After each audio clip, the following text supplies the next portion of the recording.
আসসালামু আলাইকুম রাহমাতুল্লাহ। সম্মানিত প্রিয় দর্শক বিন্দু, আশা করি আপনারা সকলেই আল্লাহর অশেষ মেহেরবানি ও দয়ায় ভালো আছেন।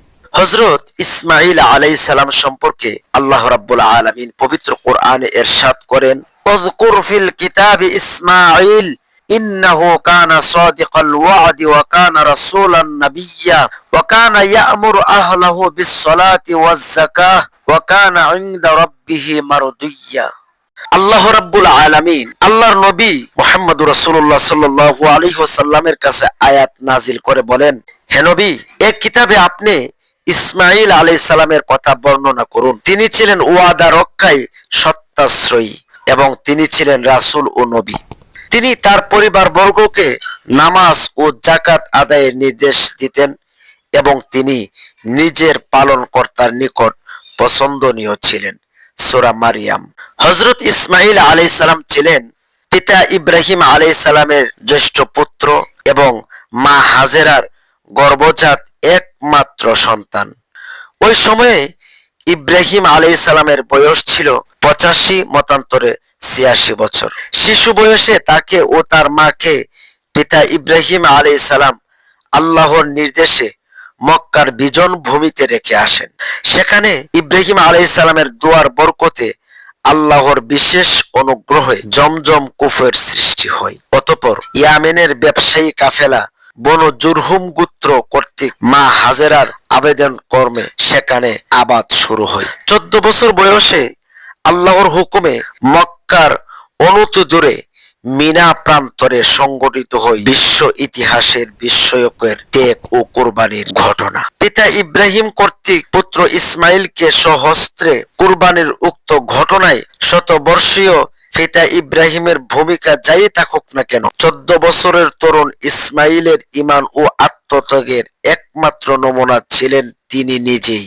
তিনি স্বেচ্ছায় নিজেকে সমর্পণ না করলে পিতার পক্ষে পুত্র কুরবানির ঘটনা সম্ভব হতো কিনা তা সন্দেহ।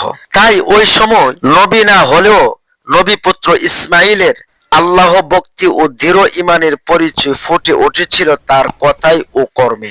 এরপর পিতার সহযোগী হিসেবে তিনি কাবা ঘর নির্মাণে শরীক হন এবং কাবা ঘর নির্মাণ শেষে পিতা পুত্র মিলে আল্লাহ তাআলার কাছে প্রার্থনা করেন। আল্লাহ পাক তার নিজ জবানিতে পবিত্র কোরআনে বর্ণনা করে বিশ্ববাসীকে জানিয়ে দিয়েছেন। এভাবে ইসমাঈল আলাইহিস সালাম নিজের পিতার নেই বিশ্বর তাবৎ মুমিন হৃদয়ে স্থায়ী আসন লাভ করেছেন। আল্লাহ তার প্রশংসায় সূরা মারিয়াম 54 নং আয়াতে বলেন, তিনি ছিলেন ওয়াদা রক্ষায় সত্যাশ্রয়ী, যা তিনি কুরবানির পূর্বে পিতাকে আশ্বস্ত করে বলেছিলেন, ইয়া আবাতি ফাআল মা তুমার সাতাজিদুনি ইনশাআল্লাহু মিনাস সাবিরিন। হে আমার পিতা, আপনাকে যা আদেশ করা হয়েছে তা কার্যকর করুন। আল্লাহ চাহেন তো আপনি আমাকে ধৈর্যকারীদের অন্তর্ভুক্ত পাবেন। সূরা সাফফাত। অতঃপর কাবা নির্মাণকালে পিতা পুত্রের দোয়ার বরকতে প্রথম কাবা গ্রহে যেমন হাজার হাজার বছর ধরে চলছে তাওয়াফ ও নামাজ এবং হজ ও উমরার ইবাদত, তেমনি চলছে ইমানদার মানুষের ঢল। দ্বিতীয়ত, সেখানে সারা পৃথিবী থেকে সর্বদা আমদানি হচ্ছে ফল ফলাদির বিপুল সম্ভার। তাদের দোয়ার তৃতীয় অংশ মক্কার জনপদে নবী প্রেরণের বিষয়টি বাস্তবায়িত হয় তাদের মৃত্যুর প্রায় 2500 বছর পরে। ইসমাঈল আলাইহিস সালামের বংশে শেষ নবী মুহাম্মদুর রাসূলুল্লাহ সাল্লাল্লাহু আলাইহি ওয়াসাল্লামের আবির্ভাবের মাধ্যমে ইসমাঈল আলাইহিস সালাম মক্কায় আবাদকারী ইয়ামেনের বনু জুরহুম গোত্রে বিবাহ করেন। তাদেরই একটি শাখা গোত্র কুরাইশ বংশ কাবা ঘর তত্ত্বাবধানের মর্যাদাপূর্ণ দায়িত্ব নিয়োজিত হয়। এই মহান বংশেই শেষ নবী তথা আমাদের নবীজির আগমন ঘটে। উল্লেখ্য যে হযরত ইসমাঈল আলাইহিস সালাম সম্পর্কে পবিত্র কোরআনে 9টি সূরায় 25টি আয়াতে বর্ণিত হয়েছে। হযরত ইসমাঈল আলাইহিস সালাম তিনি পিতার প্রতি কেমন শ্রদ্ধাশীল ও অনুগত ছিলেন তা নিম্নোক্ত ঘটনা দ্বারা বোঝানো যায়। হাজেরার মৃত্যুর পর ইব্রাহিম আলাইহিস সালাম যখন ইসমাঈলকে দেখতে যান, তখন তার স্ত্রীকে কৌশলাদি জিজ্ঞেস করলে তিনি বললেন, আমরা খুব অভাবে ও কষ্টের মধ্যে আছি।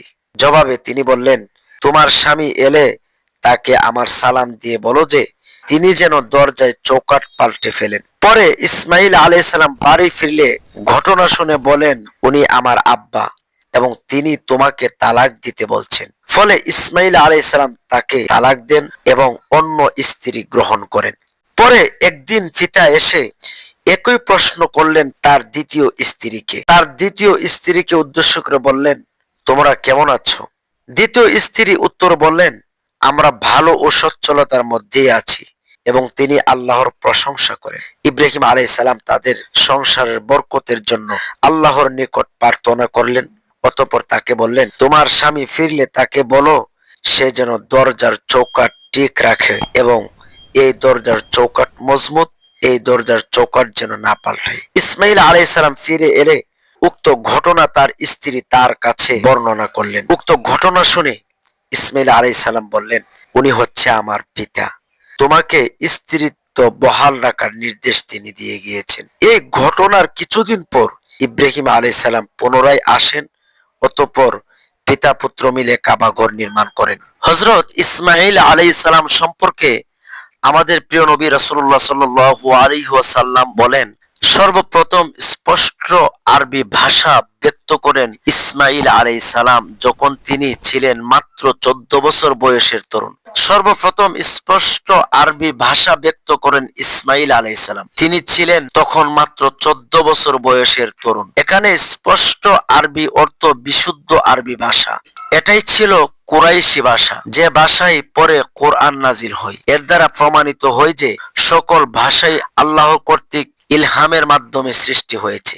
ইসমাইল আলাইহিস সালাম ছিলেন বিশুদ্ধ কুরাইশি আরবি ভাষার প্রথম ইলহাম প্রাপ্ত মনীষী।